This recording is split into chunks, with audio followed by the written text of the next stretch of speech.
Bismillahirrahmanirrahim. Assalamualaikum warahmatullahi wabarakatuh. Halo teman-teman, kita berjumpa lagi di channel Ojowedi. Terima kasih kepada teman-teman yang sudah mau mendengarkan cerita-cerita di channel Ojowedi. Dan terima kasih juga kami ucapkan kepada teman-teman yang sudah mensupport channel Ojowedi agar makin berkembang.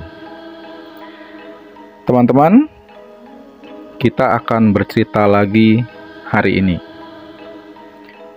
Sudah siap teman-teman? Selamat mendengarkan.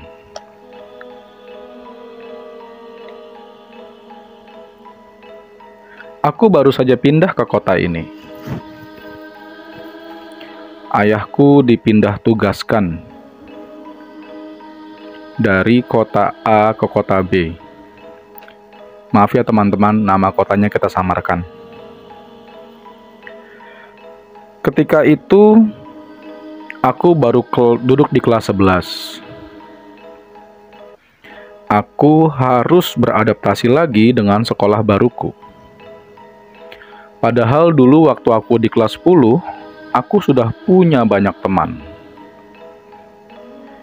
Waktu kelas 10, aku bersekolah di sekolah swasta di kota A.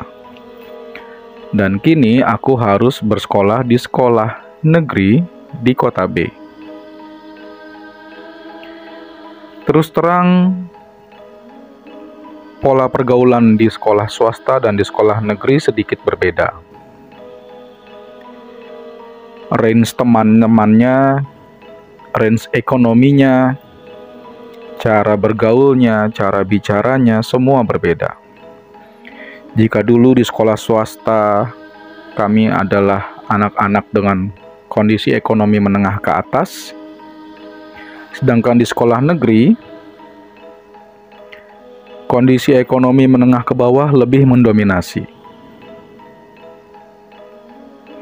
Terus terang, aku mendapatkan kesulitan dalam beradaptasi.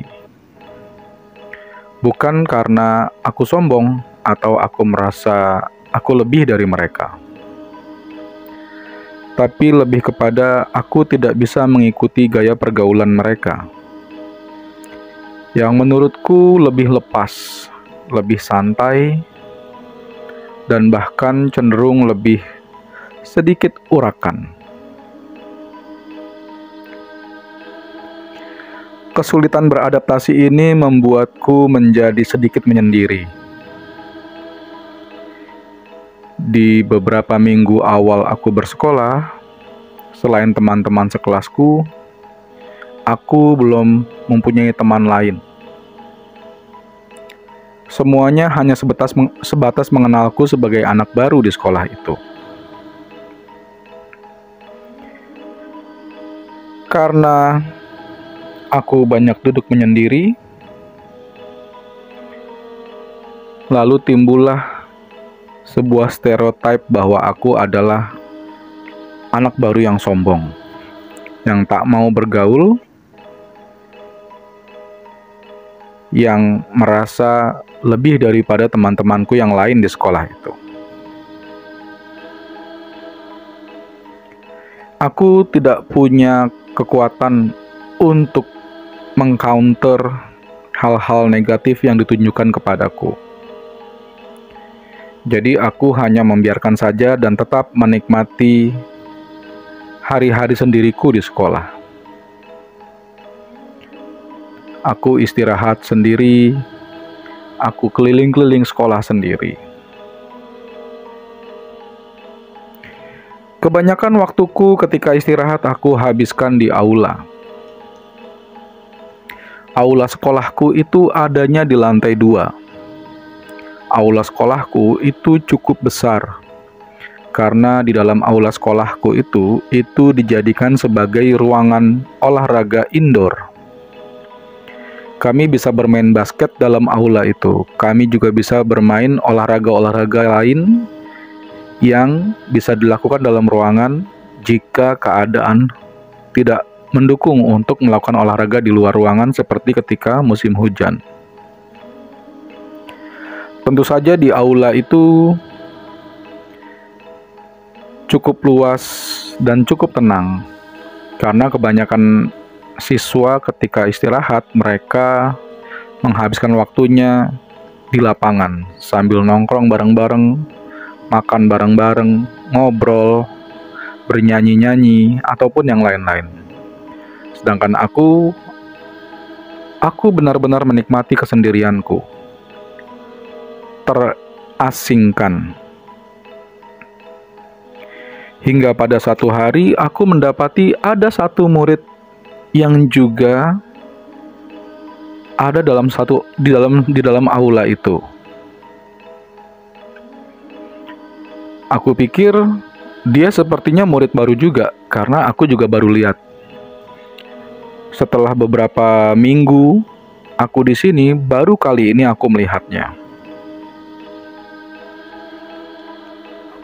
Kupikir dia mungkin sama seperti aku, dengan latar belakang dari sekolah swasta ke sekolah negeri. Dan tampaknya kami bisa menjadi teman.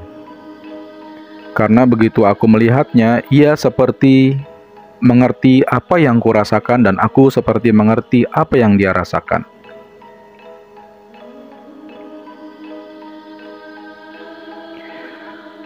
Hari demi hari, minggu demi minggu, kami terus berinteraksi di ruangan aula ketika jam istirahat. Lambat laun, dia menjadi sahabatku.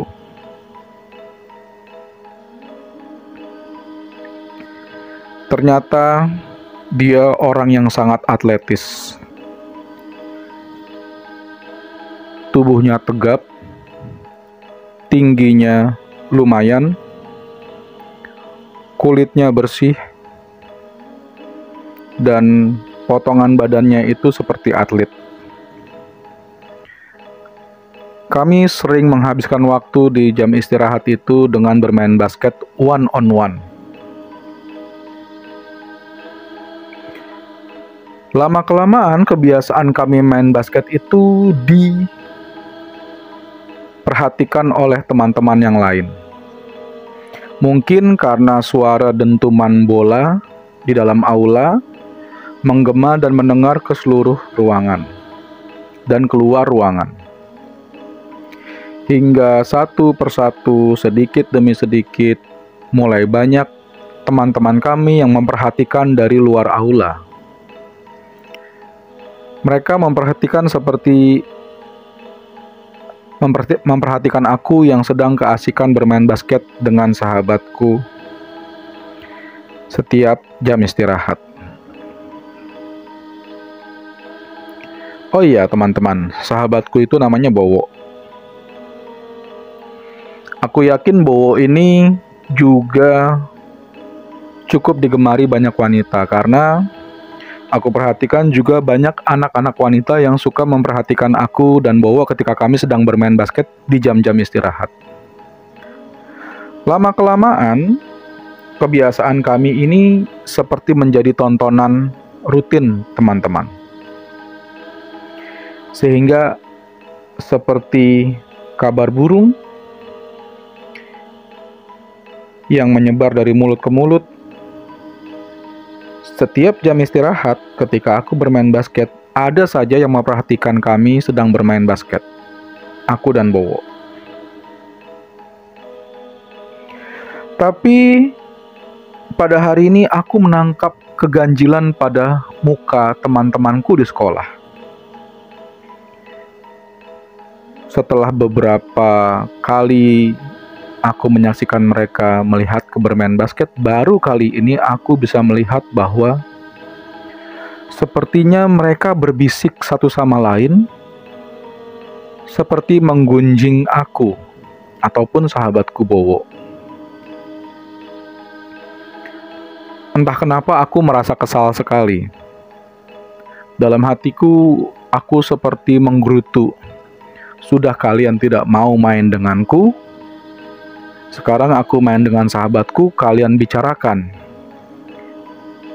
Seolah-olah kami ini adalah musuh bersama satu sekolah.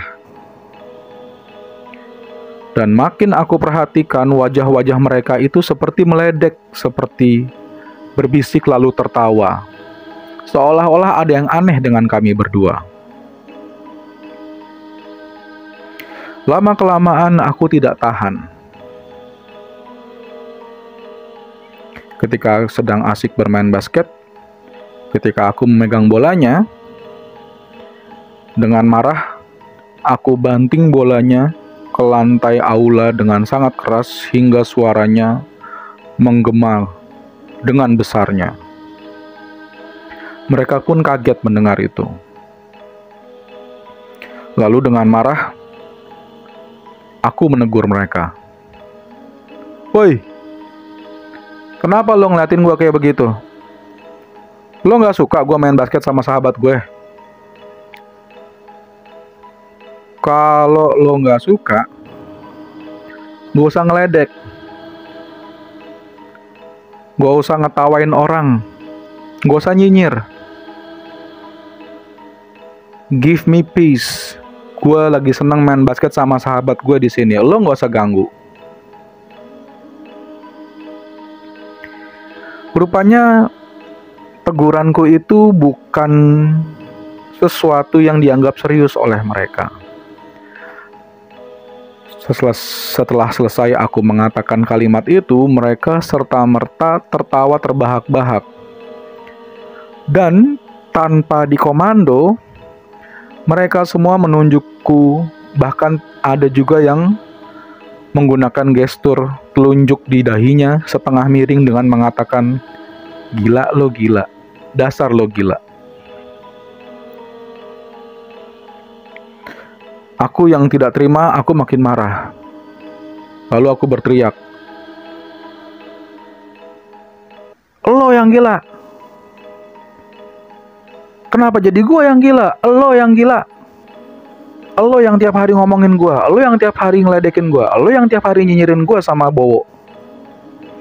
Dan mereka pun makin mentertawakan aku dan makin menyebutku gila. Hingga ada satu murid yang tiba-tiba mengatakan ini kepadaku. "Woi, gue baru tahu orang gila main basket ternyata sama teman hayalan. Lo tuh setiap hari main sendiri. Lo tahu nggak? Kita semua di sini setiap hari itu dapat hiburan nontonin orang gila main basket sendiri, ketawa-tawa sendiri, ngobrol sendiri, ngomong sendiri, seolah-olah lagi ngelawan orang. Lo tau nggak lo main sendiri setiap hari? Kalau lo nggak tahu, emang lo gila," kata siswa tersebut. Sontak, aku pun kaget. Apa yang mereka bicarakan? Jelas-jelas setiap hari aku bermain dengan Bowo. Jelas-jelas setiap hari aku bercanda dan berbicara dengannya.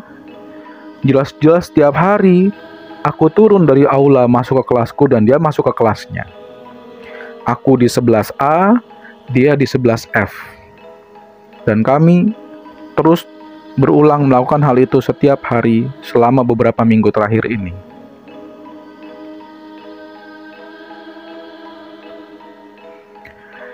Merasa teman-temanku itu sudah kelewatan,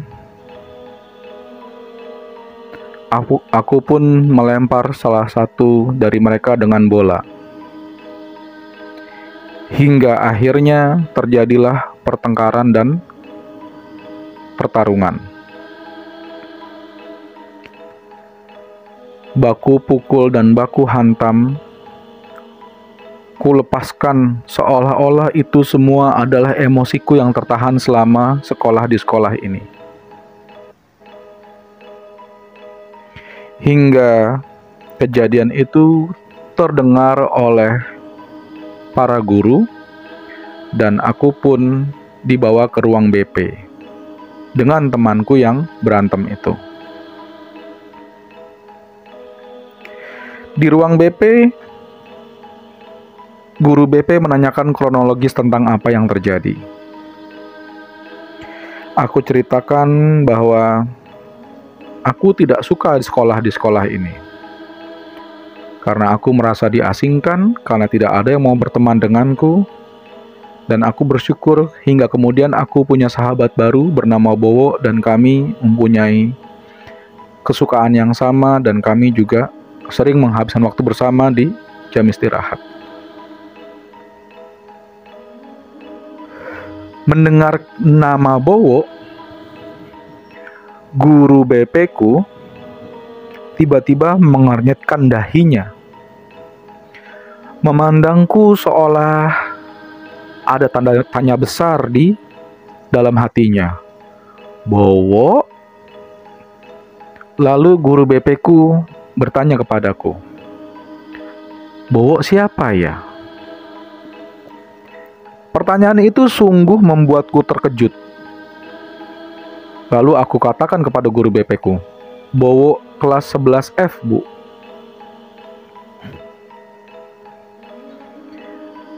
Lalu guru BP ku mempersilahkan temanku yang tadi berantem denganku untuk kembali ke kelas.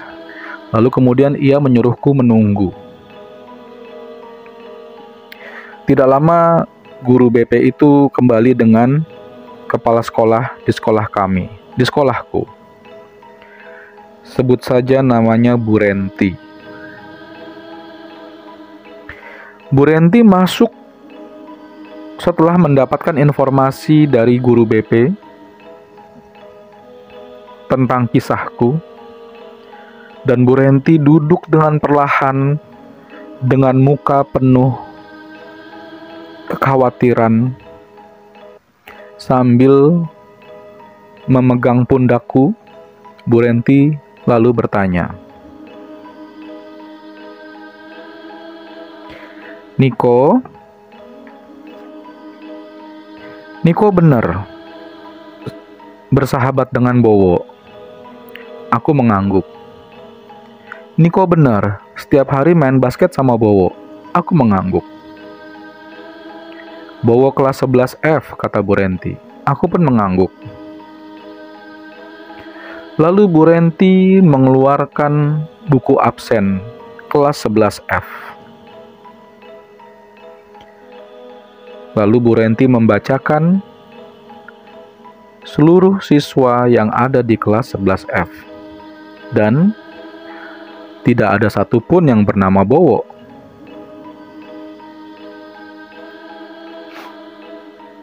Lalu Bu Renti mengeluarkan buku tahunan. Buku tahunan 10 tahun lalu. Lalu Bu Renti membalik-balikan halaman buku tahunan itu hingga sampai di kelas 11F.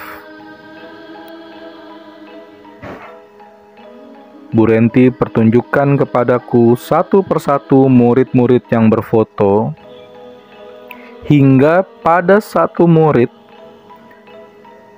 hanya terdapat nama dan fotonya menggunakan foto ketika dia mendaftar, masih dengan pas foto yang ada seperti di rapot. Lalu Bu Renti menunjukkan foto itu kepadaku dan bertanya, apakah Bowo ini sahabatmu? Aku pun mengangguk. Iya Bu, itu Bowo. Benar kan Bu dari 11F? Lalu tiba-tiba aku pun tersadar. Tunggu dalam hatiku. Ini kan buku tahunan. Berarti si Bowo ini sudah lulus dalam hatiku.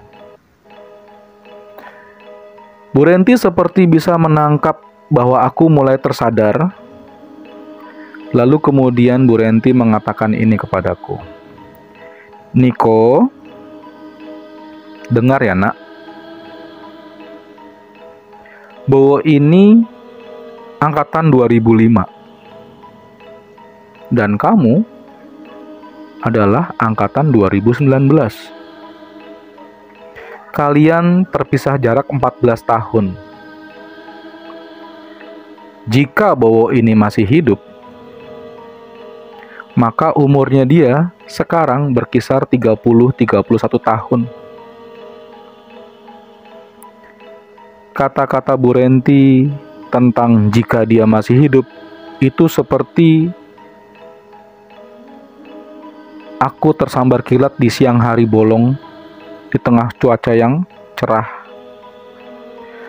Membuatku benar-benar kaget, dan di saat yang bersamaan entah kenapa badanku serasa gemetar dan lemas. Aku pusing, pandanganku seperti menguning. Sepertinya aku ingin pingsan mendengar kata itu. Lalu guru BP mencoba menenangkanku. Dikasihnya aku air minum, lalu aku ditenangkan, disuruh istighfar. Lalu kemudian Bu Renti melanjutkan lagi. Jika benar ini yang kamu maksud dengan Niko sahabatmu, maka ini adalah Niko, murid kita, senior kamu, yang dulu, atau lebih tepatnya 19 tahun yang lalu, 14 tahun yang lalu, itu meninggal ketika pulang sekolah. Dia tertabrak truk tangki Pertamina dan kepalanya terlindas hingga pecah. Kami waktu itu mendapat kabar bahwa ada satu murid dari sekolah ini yang diketahui dari kartu identitas siswanya itu meninggal dalam perjalanan pulang ke rumahnya setelah pulang sekolah. Kamu tahu? Helmnya pecah dan kepalanya hancur. Dia meninggal seketika di tempat. Jika itu yang kamu maksud, Bowo, maka dia bukan sahabatmu. Karena dia sudah tidak hidup lagi di dunia ini.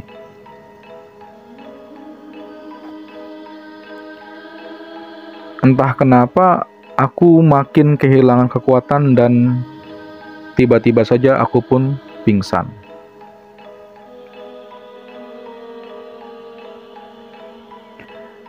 Orang tuaku dihubungi oleh Bu Renti, dan sore itu ayahku menjemputku pulang dari sekolah. Hari itu aku pulang dengan badan gemetar, badan lemas. Aku seperti terus bertanya-tanya tentang kejadian yang sedang terjadi. Setiap hari aku bermain dengan Bowo, berbicara dengan dia. Dan itu seperti gak masuk akal.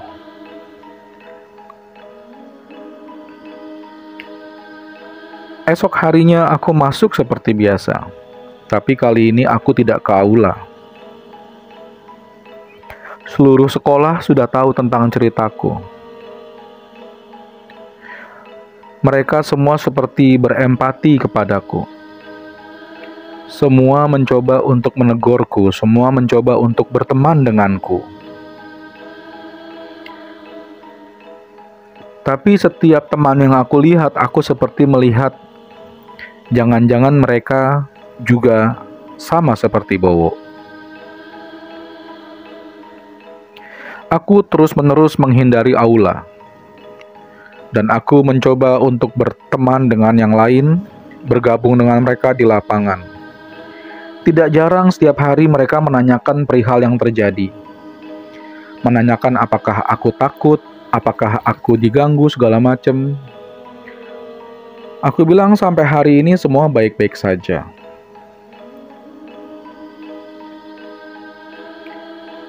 Setelah berjalan 2 bulan sejak aku ketemu Bowo, aku pikir hidupku sudah normal. Aku pikir Bowo sudah tidak ada lagi. Hingga suatu hari aku harus ke kamar mandi di jam pelajaran ketiga. Ketika aku sedang buang air kecil di dalam kamar mandi, di bilik yang sebelah kiri, sebuah suara yang sangat aku kenal memanggil namaku dari bilik sebelah kanan. "Kok, lo kemana aja? Gua tungguin lo tiap hari, nggak muncul-muncul. Lo nggak mau main basket lagi sama gue?" Aku pun kaget mendengar suara itu. Gemetaran, seperti tidak merasakan ada tulang di tubuhku.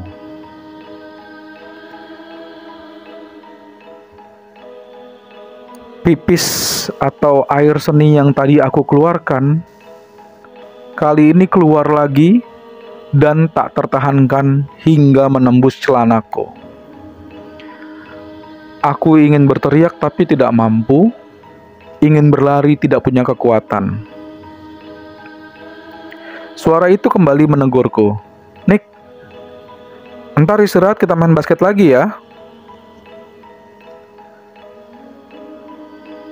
Lalu, karena tidak kuat, aku pun kembali pingsan hari itu. Di dalam kamar mandi, dengan keadaan pipis di celana. Aku diketemukan oleh teman-temanku yang ketika itu ingin buang air kecil dan menyadari bahwa ada seseorang di dalam bilik atau kamar mandi yang aku gunakan dan tidak ada suara sama sekali. Kemudian bilik kamar mandi itu dibuka paksa dan mereka menemukan aku di situ. Kembali aku dibawa ke UKS dan coba disadarkan oleh guru-guru yang lain. Mereka pun menanyakan perihal yang terjadi dan aku menceritakan tentang kejadian yang aku alami di kamar mandi hari itu. Entah dari mana cerita itu langsung menyebar ke seluruh sekolah. Hari itu aku dipulangkan. Esok harinya, ketika aku kembali masuk, aku mendapati bahwa teman-temanku itu kalau ke kamar mandi, minimum harus bertiga. Ternyata, rumor cepat menyebar. Mereka semua khawatir akan bertemu dengan Bowo.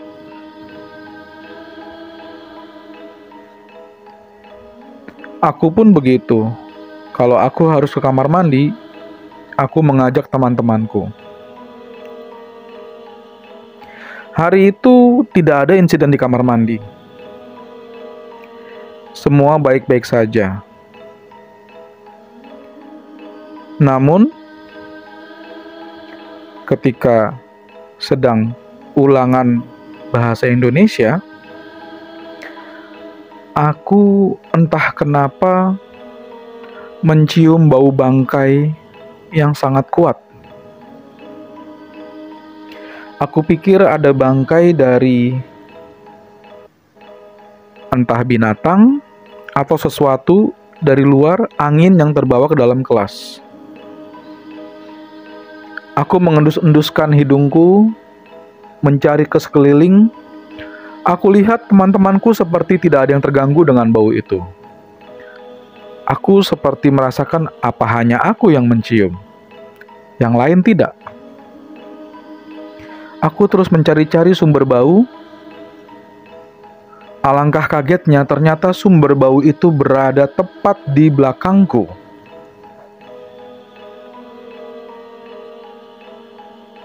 Dengan keringat yang tiba-tiba mengucur deras, perut mulas, badan lemas, gemetaran.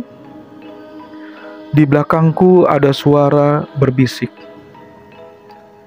"Kok, Kenapa lu gak mau main basket sama gue lagi? Suara itu berbisik di telinga kananku dengan jelas. Emang kenapa sih kok? Lo takut ya sama gue? Dan ketika aku lihat, itu adalah Bowo dengan pakaian seragam SMA yang berlumuran darah, serta dengan kondisi muka yang gepeng dan kepala yang pecah.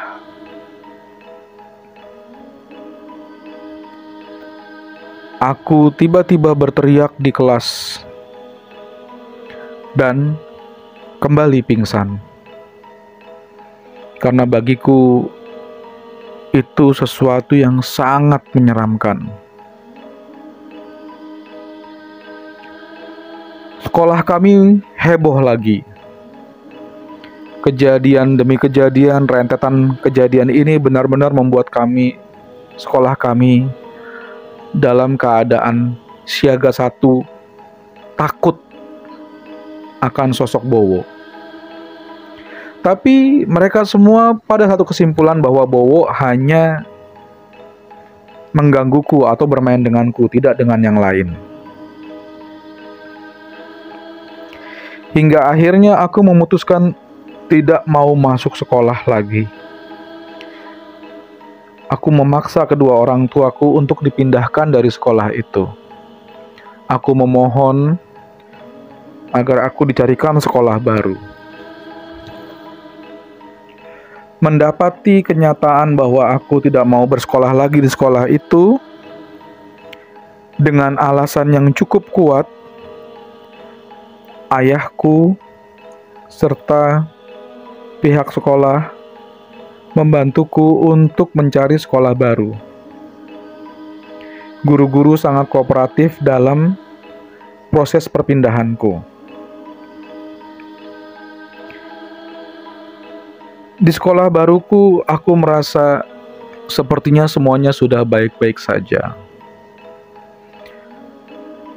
Lingkungan baru, teman-teman baru, dan pastinya bukan sekolah yang ada Bowonya.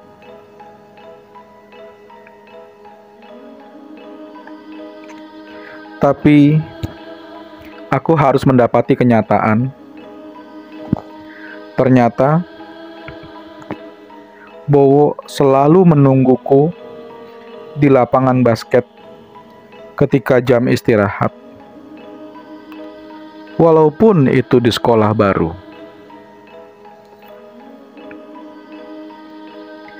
Baiklah teman-teman, terima kasih telah mendengarkan cerita-cerita di channel Ojowedi. Jika teman-teman suka dengan cerita-cerita di channel Ojowedi, silakan diklik tombol subscribe dan tombol loncengnya agar terus terupdate dengan cerita-cerita terbaru. Jika teman-teman ingin membagikan pengalaman mendengarkan cerita-cerita di channel Ojowedi kepada teman-teman yang lain, silakan diklik tombol share-nya dan bagikan pada yang lain agar yang lain bisa mendengarkan cerita di channel Ojowedi dan juga terhibur seperti teman-teman. Terima kasih teman-teman telah mendengarkan. Wassalamualaikum warahmatullahi wabarakatuh.